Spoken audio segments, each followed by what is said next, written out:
I'm going to try and cover 35,000 years of listening to nature in 45 minutes. I have copious notes because, of course, I cannot keep it all in my brain. 35,000 years.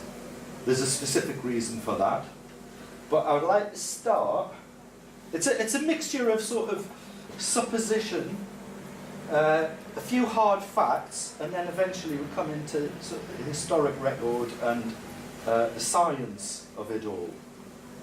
And to set the context, I would just like to read you this quote from a man, W.H. Thorpe, who was a Cambridge scientist of the 1950s. He was the founding father of what at the time was called ethology and has now become known as animal behaviour, studies of animal behaviour. It was kind of a new science. It was a bit looked down on by the scientific establishment at the time. He did a lot of studies on birdsong, and he established how important learning was, that the birds developed their songs through a mixture of nature and nurture. This is W.H. Thorpe. Bill Thorpe, as he was known. I sometimes amuse myself by imagining an intelligent visitor from another planet arriving on this earth just before the differentiation of the human stock, say somewhere about 1 million years ago. If such a visitor had been asked by an all-seeing creator which group of animals he supposed would be the most easily be able to achieve a true language, I feel little doubt that he would have said unhesitatingly, why, of course, the birds.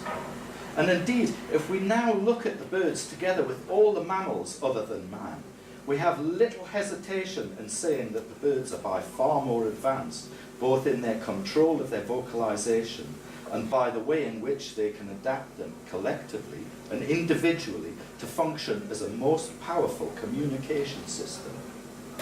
Now, I looked for a photo of Bill Thorpe. I picture him in my mind as wearing a white coat. He's a proper scientist. And for him to come out and make that sort of statement is quite amazing, I think, really. Of course, what the reason he's saying that is that none of our closest relatives in the primates, chimpanzees or anything, make any musical sounds. That they have what at the time actually was thought of quite simple vocalizations, but of course chimpanzee vote, although they're not musical, they're actually quite complex and chattery. So we begin. This is an old slide of mine. It's not 40,000 years before the Common Era. I think it's been carbon dated to 35,000 years. So I want to take you back 35,000 years in your imagination to what is claimed as the first musical instrument. 35,000 years. As far as we're concerned, it could be any time in that broad spectrum, but that's the radiocarbon date, if I remember right. This was found in southern Germany. Of course, 35,000 years ago, you're in the middle of the last ice age, or it might have been just before the glacial maximum period. Do we have any paleontologists here? No? Good. Okay. No one can contradict me. Now, yeah, there are a few other claims, but according to what I've read, this is the best supported claim as the first discovered musical instrument, and it's a vulture-bone flute. It may be accidental that it happens to be a bird's bone, but given the kind of what we know about early cultures, I think there's a good chance that there's some sympathetic magic here. And it's not just convenient for making sound, that people actually wanted something of what birds had in terms of their communication system. So I played a little bit. This is from John Purser. He produced a series of sessions of experimental music. He's a paleomusicologist in Scotland, and he wanted to explore Scottish, how ancient Scottish music might have sounded. And this guy who worked with Rod Cameron produced some old, recreated some bone flutes, and this is what he thought it sounded like when played originally. This is calling birds.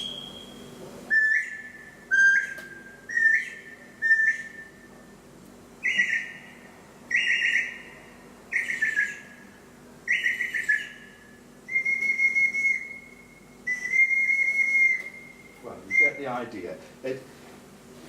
It references the idea that possibly the first music of that kind, melodic music that we produced, was in imitation of the birds. We've got to jump forward 20,000 years to the next reference, as far as I'm aware of birds in the Paleolithic. And this is in Lascaux. It's around about 15,000 BC. Yeah, that's right. This is a scene on the Lascaux cave. It's sometimes known as the well scene, sometimes called the Birdman, and I rather like the death of the Birdman. That's the Birdman there. What you've got is a bison with its entrails coming out, this guy with the bird's head, and most importantly, this bird on a pole, 15,000 years ago. Death of the Birdman. What might be happening there? Possibly it's a hunting scene, he's been killed by the bison, but what's the bird doing? Difficult to say. We've got to follow someone on this.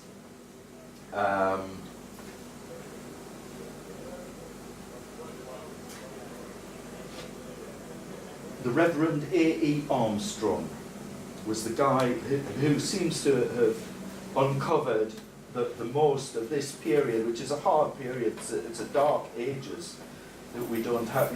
You know, there's not much of in terms of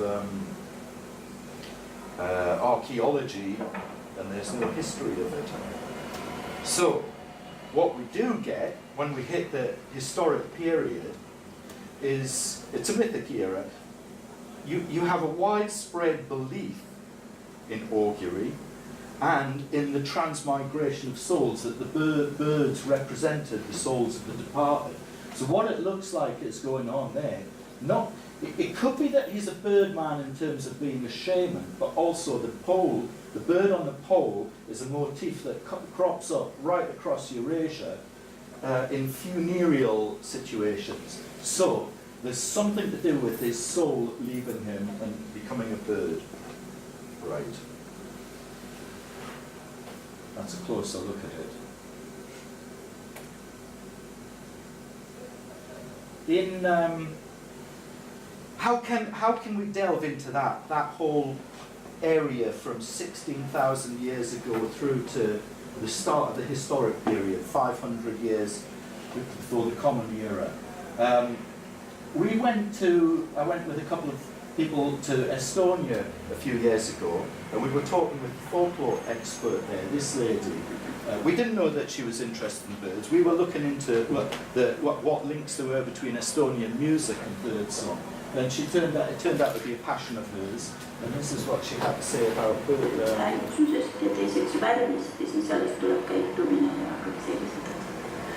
So generally, folk traditions observe mostly the voice, the sound, then the color of the bird, and then the rest of behaviors.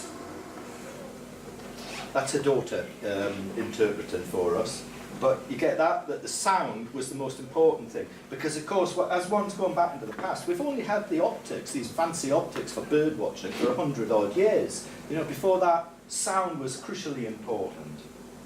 It was lovely meeting her. They have fantastic stories about, you know, what the kind of thing that occurs in folklore, like how a nightjar got its song. Because it's a lazy bird and sleeps all day, all the other birds had all the voices that were available, and the only thing it heard then was a horse pissing. So nightjar's got the sound of a horse pissing for the voice. That's Estonian folklore. Right, I'm going to follow through to have a look at how this comes together, this idea of birds as the souls of the department, and birds as messengers between two different worlds, birds as psychopomps,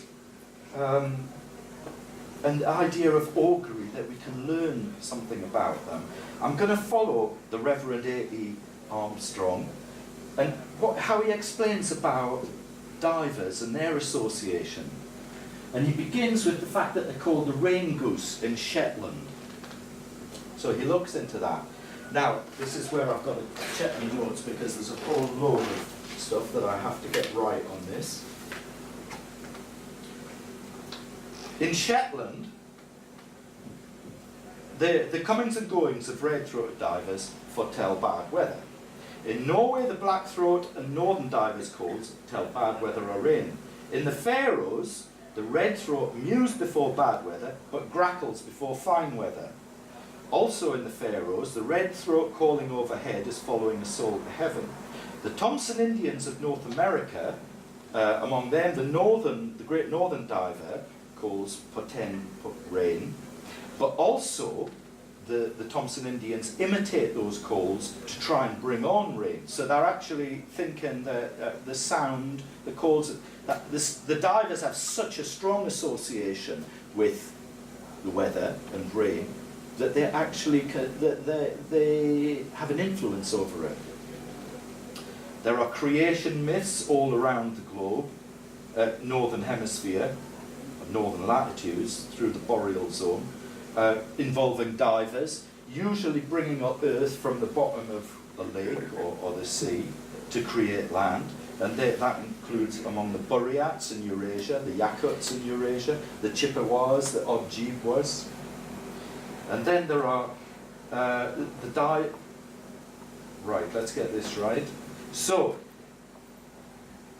the Reverend Armstrong sums this up as, throughout the circumpolar Eurasia, the diver is associated with shamanism, and the shaman is believed to be able to control the weather, because everyone else who observes red-throated divers coming and going would normally put it down to the fact that it's to do with their courtship, but moving from the sea where they feed onto the little pools where they breed, and they call to their mates below, or call to see if anyone's occupying a particular lake. So the calls are all to do with their breeding and courtship and social life, and not really to do with anything to do with the weather.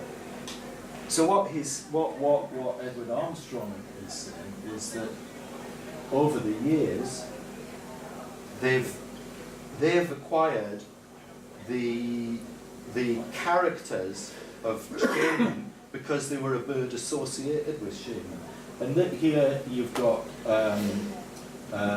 shaman's bit of clothing with divers on it, emblem. And more recently, here's an example of divers put up on poles among the Tungus, which is sort of Eastern Asia.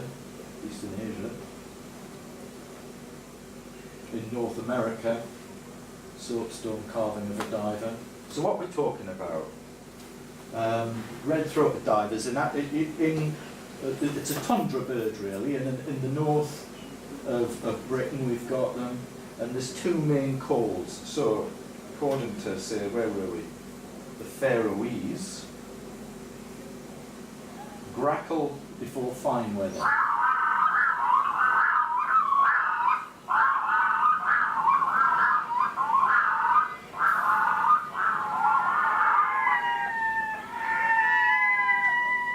I call it grackle because it's halfway between a growl and a cackle. It goes down in my notes as grackle. Almost always two birds together, so it's a duet. Maybe they only do it in good weather, and that's why it's associated. More evocative entirely is the wailing they do.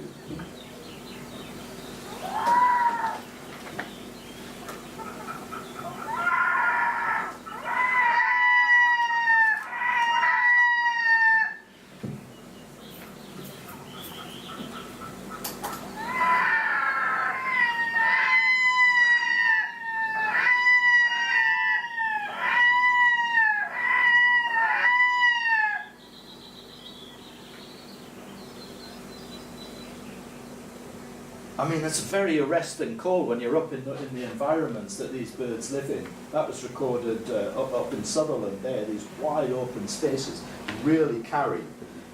So it's quite significant in that environment. Another diver we have that's more of the boreal zone, on the forest edge in Eurasia, the black-throated.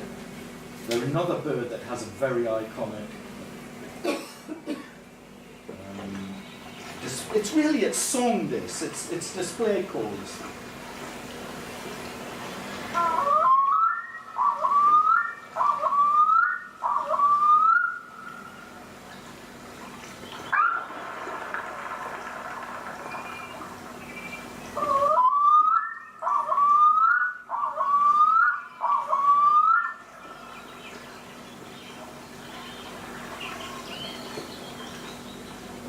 So, Norway blackthroat calls for bad weather or rain.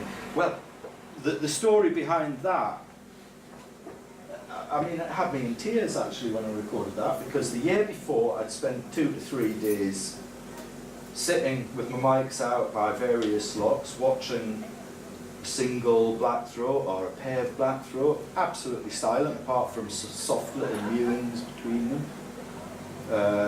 The next year I came back, went up there, spent a couple of days on some other nearby locks, and absolutely nothing. It's one of the things you need for wildlife recording is the ability to put up with frustration. My friends who I was staying with said, go and see Tom Talbot, who was a guy, a gilly on the local river, and they said he had done some contract work for the RSPB surveying the blackthroats. So I went to see Tom Talbot, and he said, well, when they first come in off the sea in the spring, which is sort of late March or early April, they tend to call, and then they're a bit quiet. And he said, but I reckon when the chicks first hatch out, that's the male song that we heard there. The males call sometime in the first few days, the young chicks, which sounds very anthropomorphic. But I left them and I called in another lock heading south that day. And as I arrived there were the 2 divers and a little chick bobbing with them. So, okay, I'm giving it a go. Put my mics out. And about 2 hours later, just after 8 o'clock, the sun dropped behind the bank, from behind a bank of cloud in the distance, so it sort of floodlit the scene. And whoa! Almost immediately, the bird called. So I don't know, I don't agree with the bad weather theory at all. Great Northern diver. So the blackthroat really doesn't call very often. You don't hear it an awful lot. So it's very awe-inspiring when it does. And as I say, that had me in tears of like, it was just amazement and pleasure actually, like eventually getting it recorded. Great Northern diver was a little bit the same. I just finished a book, the last Collins guide I did, in which I called up my friend to ask about this, because I didn't know an awful lot about the northern divers in Britain. That they don't breed in this country, but you get quite a lot in winter around the Hebrides. And Roger said, well, no, he'd never heard them call. Only once had he heard them calling, and it was when the ferry siren on Colonsay. It was very stormy weather and there were a few birds in the harbour, and the ferry siren started them all off calling. So I wrote in my book, very rarely heard in this country. And then I went up a couple of weeks later to celebrate having finished that book. I had a week up in Mull, and there were some wintering birds on the edge of a loch in Mull. And this is what I heard.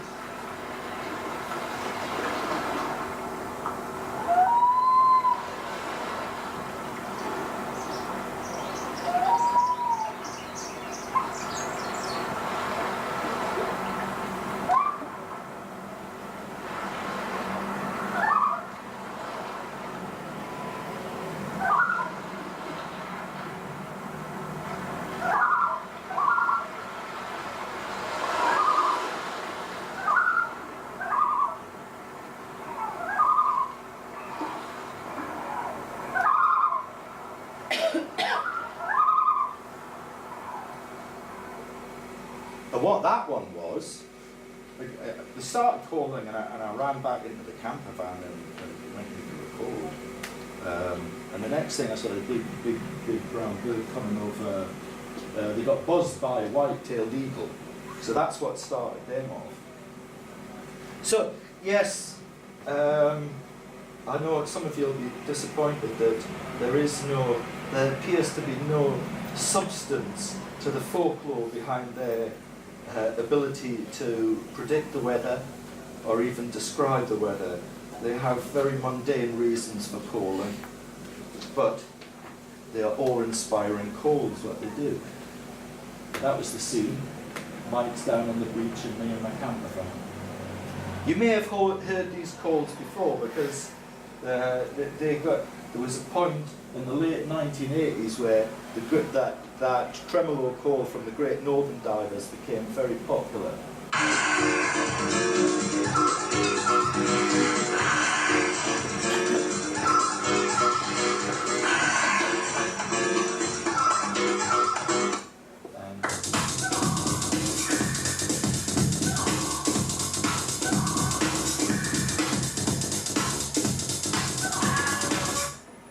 I guess 1989 was the year. It seemed to be cropping up on a lot of tracks that year. And there's a kind of irony that the shaman's bird, the divers, and the shaman goes into an ecstatic trance. Well, and with house music, everyone was taking ecstasy to go into a dance trance, and they probably were unaware that the bird on these tracks was a shaman's bird. It's lovely, like it. Now the thing is, what is quite interesting, what I'm talking about here is the northern latitudes, circumpolar. At the end of, in the period at the end of the last glaciation onwards, so you've got a very dodgy environment. The retreating ice, which, and sometimes there were some. Oh, there was the Loch Lomond re-advance when it went cold again at about 10 to 11,000 years ago after warming up for a while. And then you've got each year, the spring, the ice melting. There are incredible movements of birds. So a shaman stroke wise person, it was his role to, or her role, to be aware of these changes. And I mean, the movements of birds, particularly the water birds up in those regions, are incredible. And when we were in Estonia, it'll give you an impression of the kind of numbers we're talking about. The golden eyes of duck.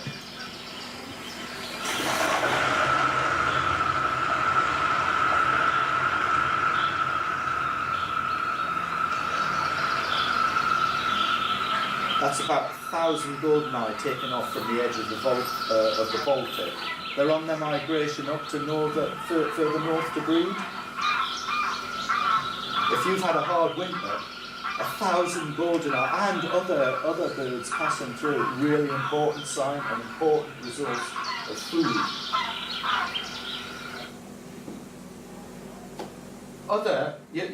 Another iconic sound, awe-inspiring really, of these sort of fringe boreal forests. Do people know this word, boreal? Do you know where I mean? The northern coniferous forest that it's all around the globe through North America and northern Eurasia. Black woodpeckers, the thunderbird.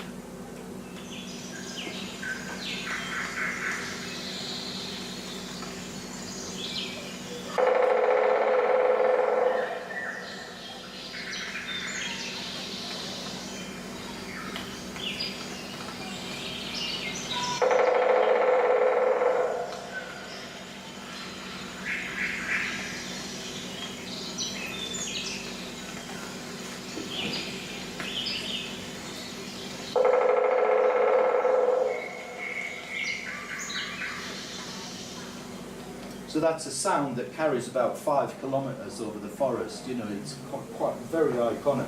Another bird that crops up well, it comes through into the mythologies. It's a thunderbird. It's the king of the forest. It's Zeus's bird as well.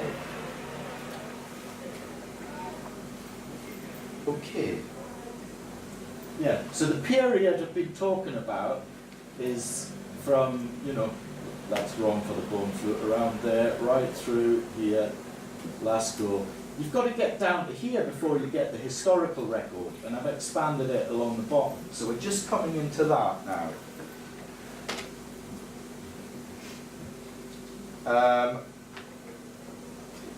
And what you have there,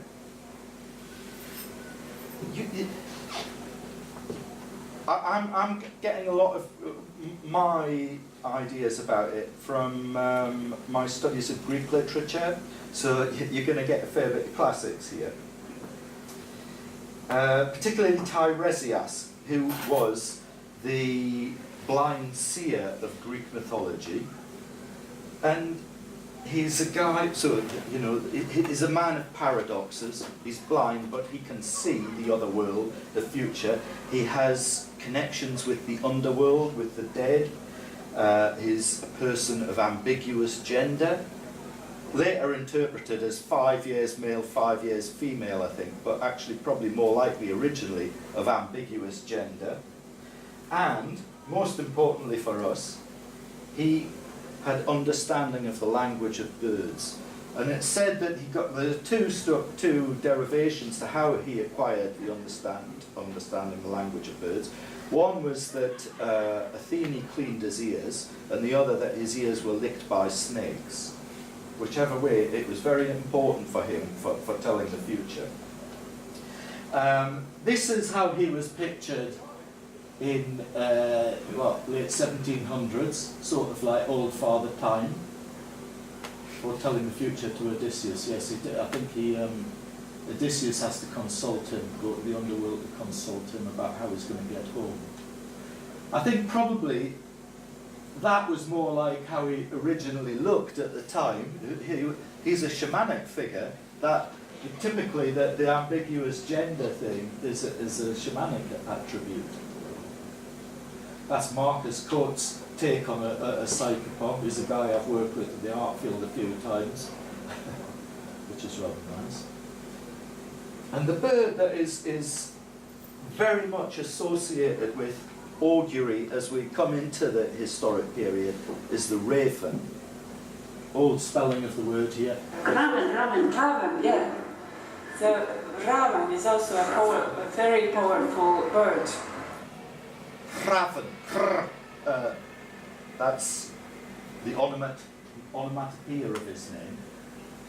A bird, again, associated all around the northern latitudes with magical attributes. There's a raven rattle from North America. This is ravens gathering at dusk when they are said to they're said to be able to exchange information about food sources.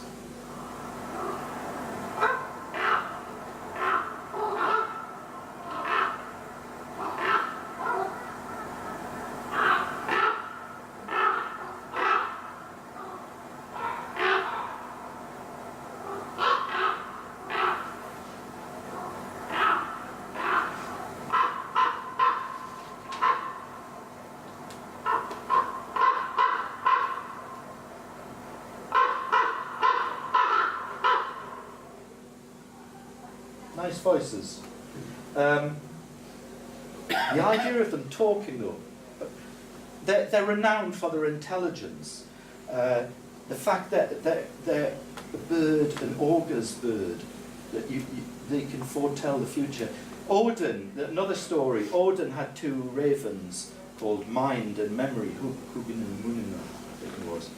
He used to send out in the world in the morning, and they would come back in the evening and tell him what was going on in the world abroad.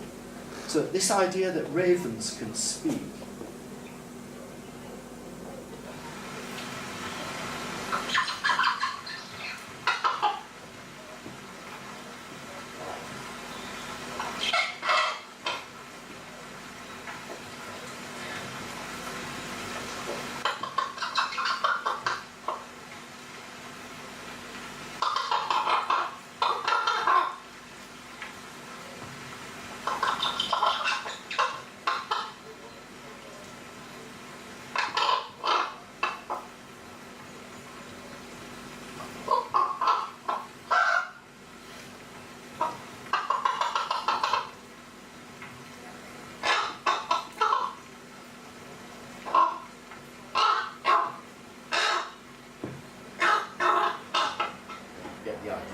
That's a young bird. He's just learning to speak.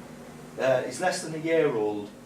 He was in an aviary. A friend of mine had sort of looked after him through the winter, and John called me up to say, hey, he's doing some amazing stuff. This is the end of January of his second year, so he's kind of trying out his voice.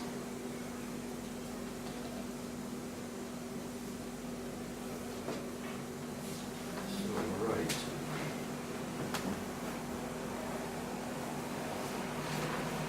Tricksters though they are. Homeric augury, you know, that's the first. Homer's books, the Odyssey and the Iliad. I don't know if you know about Homer. Is reckoned to be.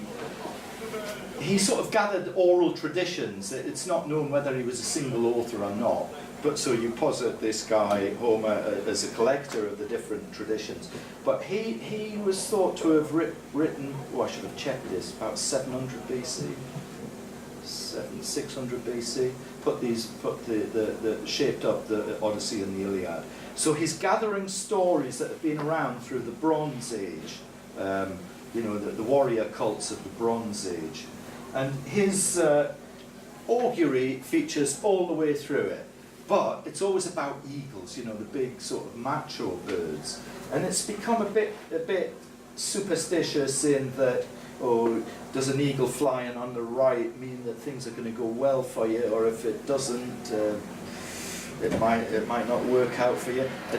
An eagle being attacked by a smaller falcon could mean that Agamemnon is going to lose out because he's the big king, and you know, there's that's the kind of augury that you find in Homer. And often chance events, actually, that become important. Chance events of the birds. But voice isn't in there a great deal. But there was an oracle of Zeus at Dodona, where the priests and priestesses interpreted the rustling of oak leaves in the sacred grove to understand Zeus's will. So the sound's always in there. And there's a thought that it may have been, there may have been bronze objects suspended in the trees, and they sounded like wind chimes, and that's what they interpreted, but not too sure. Aristophanes, the major early ornithological work, in 414 BC. Aristophanes was a comedy writer, plays, comedy. In Greek drama you have tragedy and comedy. Aristophanes was a comedy writer, and he wrote several plays that involved animals. And it's thought, actually, that there's a guy, an American classicist, has just written something about how these animal choruses were probably the root of all the Greek comedy. That it came from rituals involving the imitation of animals, and then became more literary with the increase in civilization. And the Greek comedic dramas actually still retain that animal chorus origin. So Aristophanes, he did the frogs, the wasps. Wasps are about lawyers, that'll please you. And the birds. The birds is a fantastic one. It's where we get the idea of cloud cuckoo land from, Nephelococcygia. It's a direct translation, cloud cuckoo land. And it's almost, I haven't seen anyone say this before, but it feels like the whole play is a satire on augury, in that two Athenians who are sick of the crap that's going down in Athens, lawsuits as it happens, and counter lawsuits and new regulations coming in, they go off to consult the birds to see how they order their affairs, and in the hope that they can help create a better world. Well, the birds, they agree with the birds that they will create this new land in the sky, cloud cuckoo land. And all the way through it, there's a lot of references to omens and birds as omens and predictions. I think there's an element of satirizing the propensity for thinking that birds are ominous all the way through the play. And it's the other great thing about it, though, is you've got the start of birdsong as music in there, in that he, the chorus is made up of birds. The leader of the chorus is actually a hoopoe, but that's, gosh, it's getting complicated here. Hoopoes are a sort of cult bird to do with Augury. Tiresias, the watcher, became a hoopoe. But the lead singer in the chorus was a nightingale, and there's a beautiful hymn to the nightingale's song in it that just extols the musicality of birdsong. So that's at 500 BC, the first concept of birdsong as music. Right. What I'm doing with this, I'm kind of rambling my way through it, because these are bits of, I've never given this talk before. These are bits of ideas that I've been picking up and trying to fit together over the last few decades that sort of make sense to me for the path of fascination with birds in general, but with sound in particular. And this series of lectures called Sound in Particular. I'm Sound I'm. Yeah, the hoopoe was the leader of the chorus.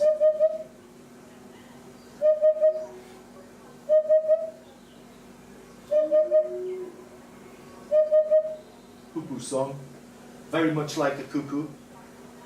And of course, the cuckoo is just the major success of evolutionary sonic branding, really. It sings its name, it's known by its name, it announces spring, cuckoo. That two-note lilt that really carries. Okay, so we're now into bird song. It's been the big birds. That's the other thing. I don't know, I like what the Reverend Armstrong says about all this. And he's of the idea that before literary civilization, there was far more interest in the big birds' iconic calls, like the divers and the raven, the black woodpecker and what have you. And with literary culture, there becomes much more interest in songbirds, the small birds, and their intricate quasi-language, words, speech, music. Going forward to Roman times, augury was massively important in Roman times, but it became totally debased in that there was a political office of augur, and it seemed to be a little bit like planning. If you wanted, if you wanted to get a favourable decision on your planning, you just paid the augurs a bribe, really. Though there were other sides to it, the major decisions in wars, augurs had to be consulted. That makes sense to me. If you've got someone observing the movements of rooks, for instance, or crows, you could tell at a distance what's going on. So maybe there was a genuine sort of role for them. And then you get this Lucretius, the Roman poet, 55 BC, introduces this idea. But imitating with the mouth the liquid voices of birds came long before men were able to sing light songs, were able to celebrate together in singing light songs. I figure lights probably means melodic there, and please the ears.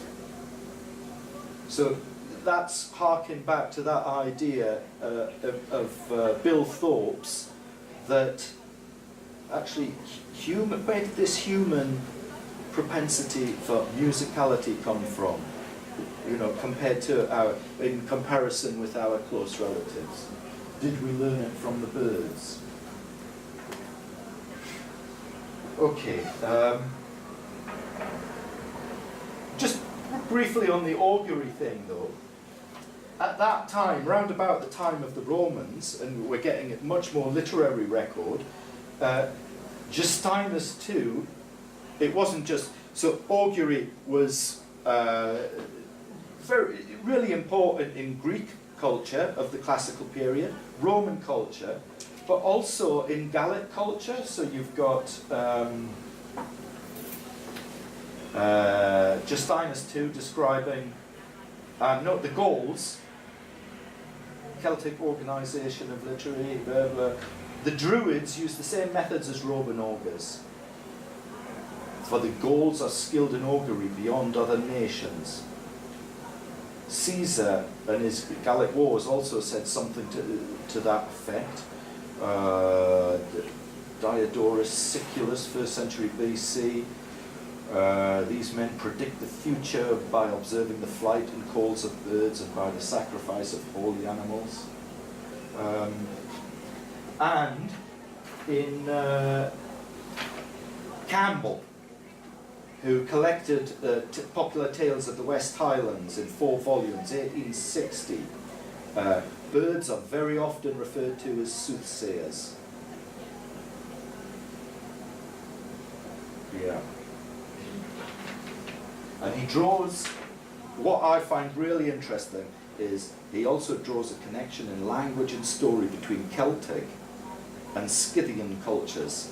Irish, and this is a quote, is usually called the Phoenician dialect of the Scythian language. Scythia is that area of Central Asia that, in Greek times, they referred to them as Scythians because it was rather, not much was known.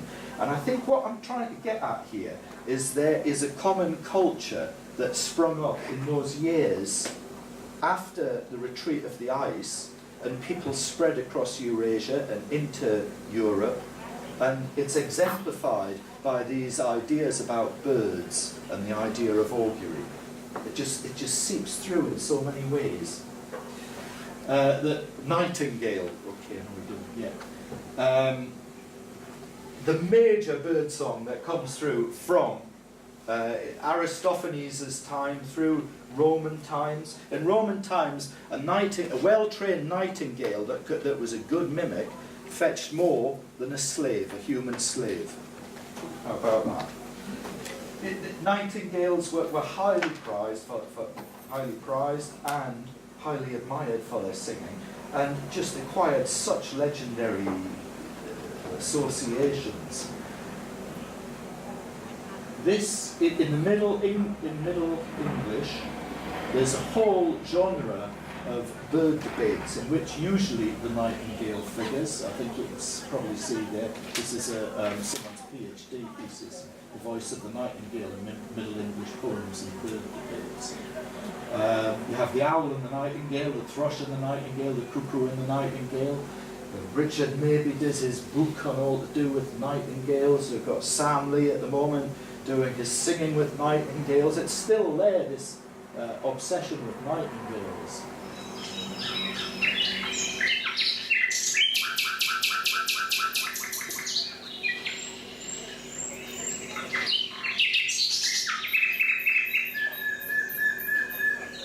So this is a nightingale chorus in Spain.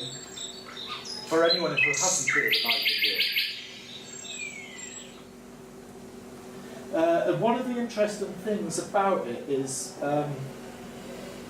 it stems back to this myth of Tiresias, Philomela, and Procne, where Philomela, the nightingale, sweet-voiced nightingale, is left mourning for the death of her son, who she serves up. It's a barbaric story.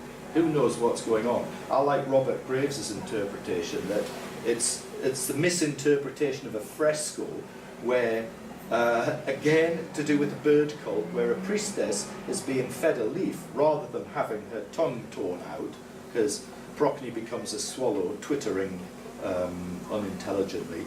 Tiresias with his bird's hoopoe's head. The hoopoe is also the leader of the Conference of Birds, a Persian poem by Attar, and Tiresias gets turned into a hoopoe. So yeah, that makes sense to me actually more. But from that moment, nightingales, the singing nightingale, was considered A, a female, and B, mourning. It's a song of sorrow. And what they particularly focus on, so in these debates, the nightingale represents the female principle. Sorry about this gender stereotyping, but that's the way it was. Female principle, the emotional, irrational aspect, or themes, and the owl, or the thrush, or the cuckoo, would present a rational, male type theme. That's the way these debates were set up at the time. And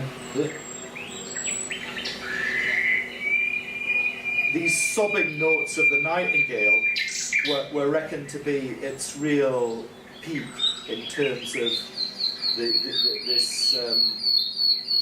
sadness expressed. Mourning the loss, Philomela mourning the loss of her son, and then it crops up in masses of poetry through the Romantic period. I was really chuffed. We don't get them up north, so it's not a bird I know very well in Northumberland. And I came across this cutting from a paper from 1893 when a nightingale turned up in Northumberland, actually just near where we used to live, and hundreds of people came out to see it. Twitchers back in 1893. I'm aware that time's going on, so I'm going to actually move on a little bit. Right. Oh yeah. Augury and Oxford. There we go. I like that. Something relevant, and I need to get my poem again. Oh, come on.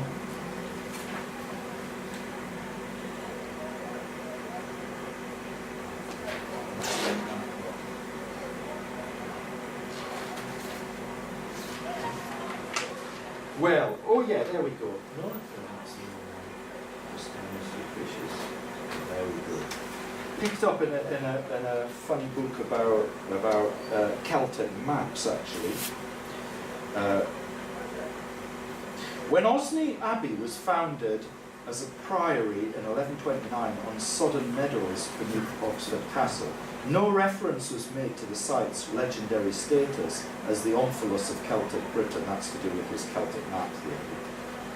The unpromising location was selected because the founder's wife liked to walk along the riverbank and often stopped by a tree in which, miraculously, as it seemed to her, magpies used to gather, and there to chatter, and as it were, to spake unto her. The garrulous birds, her confessor explained, were souls in purgatory, seeking rest. Accordingly, the priory was built on that very spot. Interesting. And of course, augury was important in the founding of settlements and cities, so that brings it home to Oxford. Between 1340 and 1450, there were a series of edicts banning various birds in Oxford in different colleges, including larks, nightingales, and song thrushes, blackbirds, because students used to keep them and they were disturbing their studies for love of the bird song. Fast forward to about this era, 1717, the bird fancier's delight. The interest in bird song is really picking up, and exactly what is going on is puzzling. This is a book published 1717, which had tunes for teaching your caged birds.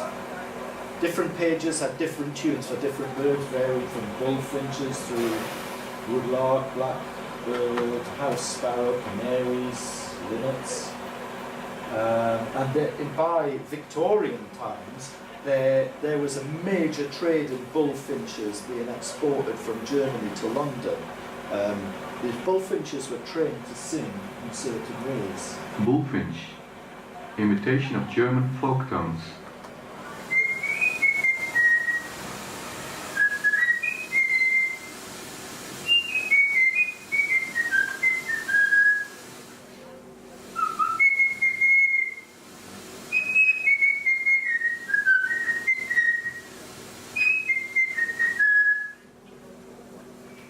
that is a bullfinch apparently. It sounds to me just like someone whistling. There was a lot of interest in birds song learning then. A guy that, I don't know if you know, Gilbert White, who wrote The Natural History of Selborne, he used to correspond with a guy called Daines Barrington, and Daines Barrington was experimenting, this is in the late 1700s, with teaching birds the wrong songs to see what happened. Where are we? Yeah. John Locke had in his essay on human understanding, has a lovely phrase where he recognised the fact that birds, in their efforts to get the tune right, birds must have an idea of that tune in their mind. So it's that, I guess that is 1690-ish he was writing. So that's the first idea of birds as sentient beings almost, within literary history. William Gardner, this strange book, and this is 1849, actually it's third edition, it's 1832 I think, first edition. An attempt to prove that what is passionate and pleasing in the art of singing, speaking and performing upon musical instruments is derived from the sounds of the animated world. So he's saying much the same thing as Lucretius back 2 millennia beforehand. And then we emerge into the 20th century when technology comes to our aid and all sorts of things happen. This is the album cover of a book with 2 records. Actually, there's more than 2 records to it. In fact, it's the follow-up. You see, it's more songs of wild birds, because the songs of wild birds the year before, in 1935, was such a major bestseller, they had to bring out a follow-up very quickly. This was 1936. And in this book, I came across a description of this bird from a few years before that, so just before Ludwig Koch. Ludwig Koch was a major recordist at the time, and just before he'd got working in sound recording the birds. So a bird song, this is just, in order to convey the idea of a bird song, it had to be described before you could record it. Walpole Bond, John Walpole Bond, who was a serious birding egg collector, describes the song of the marsh warbler as consisting of a massive mimicry rattled off, some of it in tones, low, rolling, blurred and gurgling, some of it again in a key, high-pitched, liquid, trilling and very clear, the rest in pants, sighs, wheezes, even nasal phonetics. It's a song which at one time somewhat slow, subdued, laboured and even snatchy, suddenly flashes into quick, smooth, sustained, effortless rhythm. A hurried flow of tune, loudly effusive, brilliant, and intensely passionate, even to the verge of delirium. And I thought, wow, I hadn't heard this bird before. I thought, that's a bird I have to record. You know, I've got to investigate and record. And over the years, they're not a common bird in Britain. I picked up a recording here in Greece and Poland, and very exciting. They are exciting singers. You get back to the studio and it's wow, great. And after listening a few times, it's like it didn't match up that. It didn't have that verve. It didn't hit the edge of delirium until there was eventually it's the S10 in my collection. This bird. Just on the border of eastern Poland with Russia, singing one afternoon. Have a listen to this.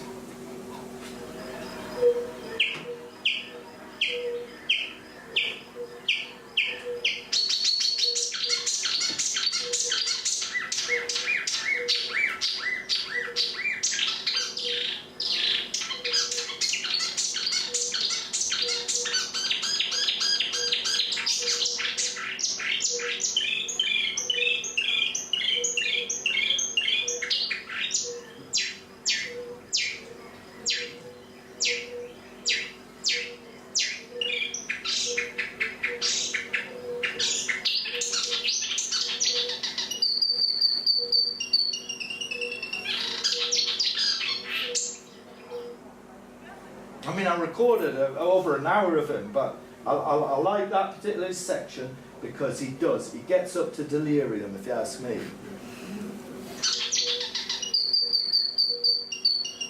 He's lost.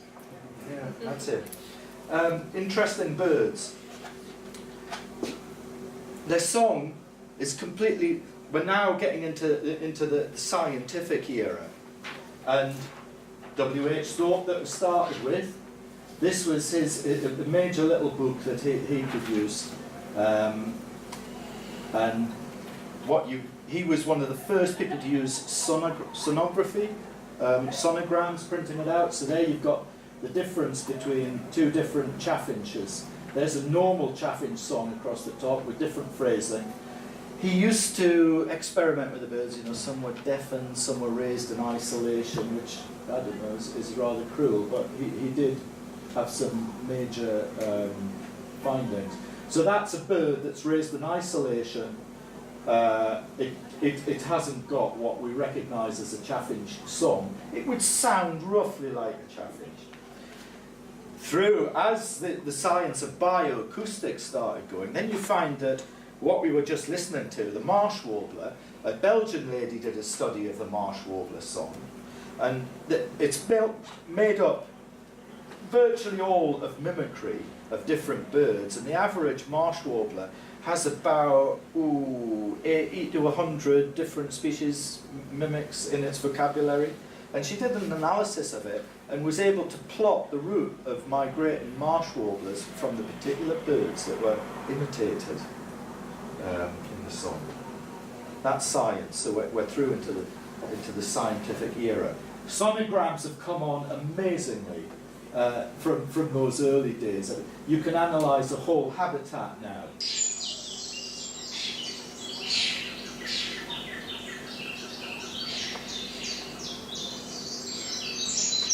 So this is a woodland near me one morning.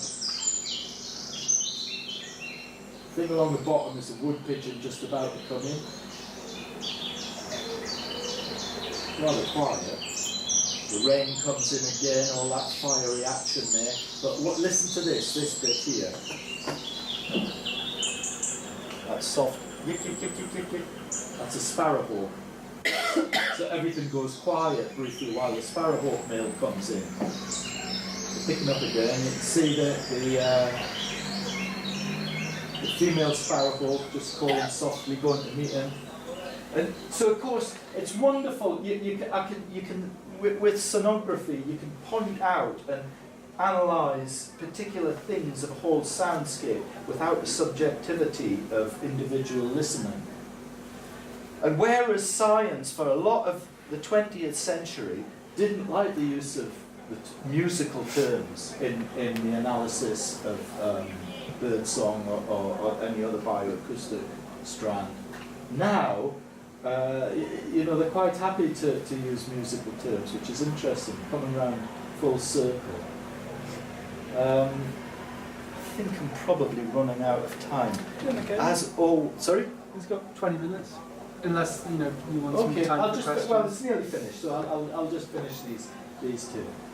So, looking at the musicality, it's not just the amazing, the nightingale, which is a bit of an opera athlete, or the amazing jazz improvisation of marsh warblers.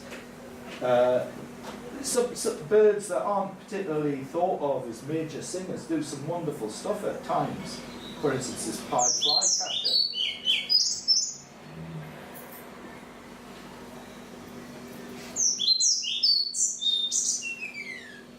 Get that ending.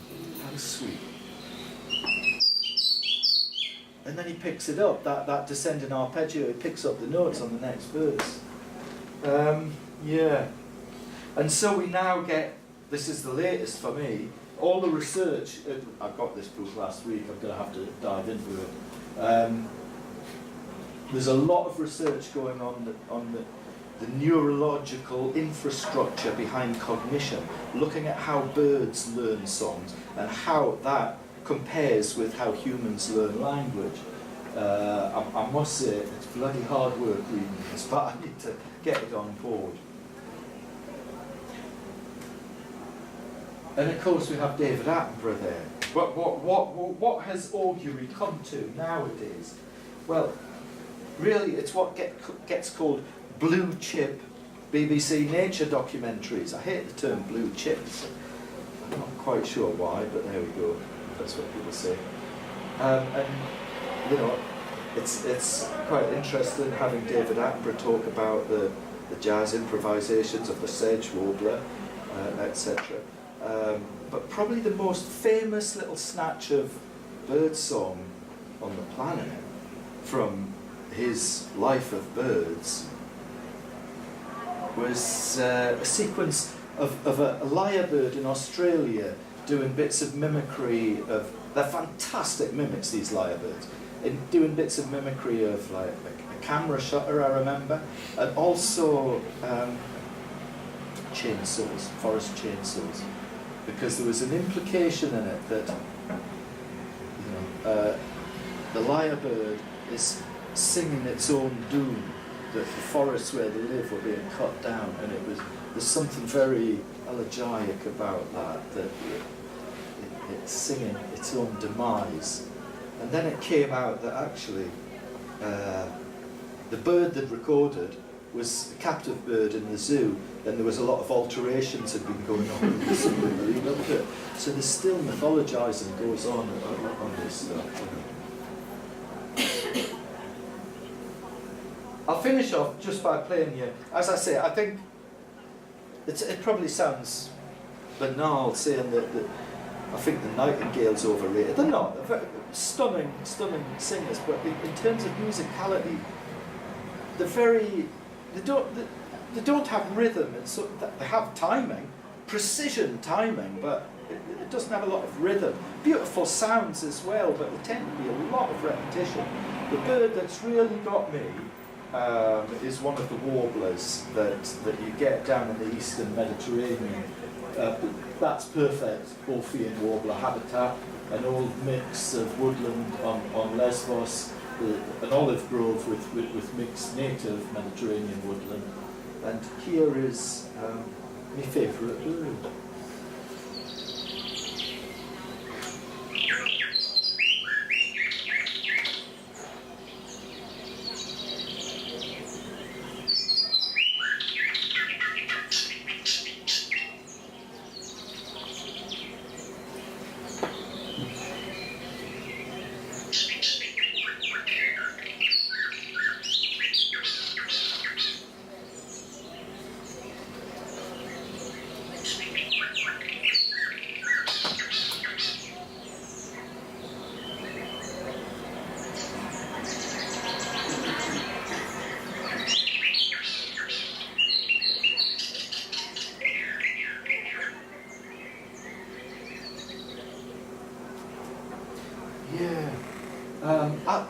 It reminds me of Django Reinhardt. There's something very humorous about Django Reinhardt's phrasing as a guitar player. I don't know if you know his music, the gypsy jazz sort of style.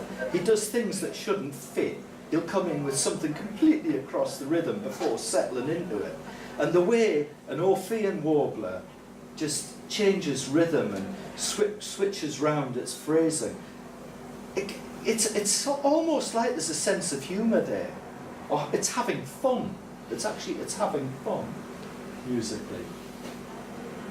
And yeah, my final word on it about how, because this is kind of half about birds, bird song, bird sounds, and half about how we react to them, our response to them. And one thing I do, when I've been going on trips, when I do a proper recording trip, I'm by myself and I'm up some back roads up the country and that. If I'm in foreign countries, I always make sure I can say a few words about what I'm doing, because it's a bit weird if you're going around with a reflector dish and what have you. You know, I appreciate people wonder what it's all about. So I learn to say what I'm doing in whatever language. This was my third trip on the Orphean warbler to Lesbos. It was the main point was to get a nice recording of a good singing Orphean warbler. And after about a week, I tracked down a couple of territories where I was going to work, and the first morning it rained. I got set up, the next day was coming out really nice, and there was a little track went into this area. Got to watch out, there's some nasty snakes in it, in that southern bit. And I was set up, they do a circuit that they sing on, you know, round the olive trees, and I was just waiting for him to come. I think I got that sequence, and then there's this rumbling sort of sound starts up, what's this, and this beat up pickup truck comes in up this little track where I am. I'm sat there with my headphones on, there's wires going, this guy's looking at me, he gets out of the car, and he was a big guy actually. He's looking very grumpy, what's going on? So I come out in my best Greek, which isn't very good at that, my best Greek. Parakalo, theliso ikographin tokela edima edo, and that's it. Which means, excuse me, I would like, subjunctive, I would like to be recording the bird chorus here. Is that all right? And like, from being a grumpy Greek farmer, just the smile that just spread across his face. I must say, I find that everywhere, that when I say I want to record, I'm interested in recording the birds, chorus, or the music of nature, and I always say that, I never say noise. I use musical terms so that people know I appreciate it. I always get a fantastic reaction. The only place I haven't is getting in touch with Smithscore estate agents in Northumberland ones. Right, I'll make that too. I hope you followed me all the way through that. It was a bit meandering. It's always the same. The first time you do a talk on a particular subject, I've prepared far too much there, and I've only managed to get a certain amount of it to hang together. Anyway, you're welcome to ask me questions.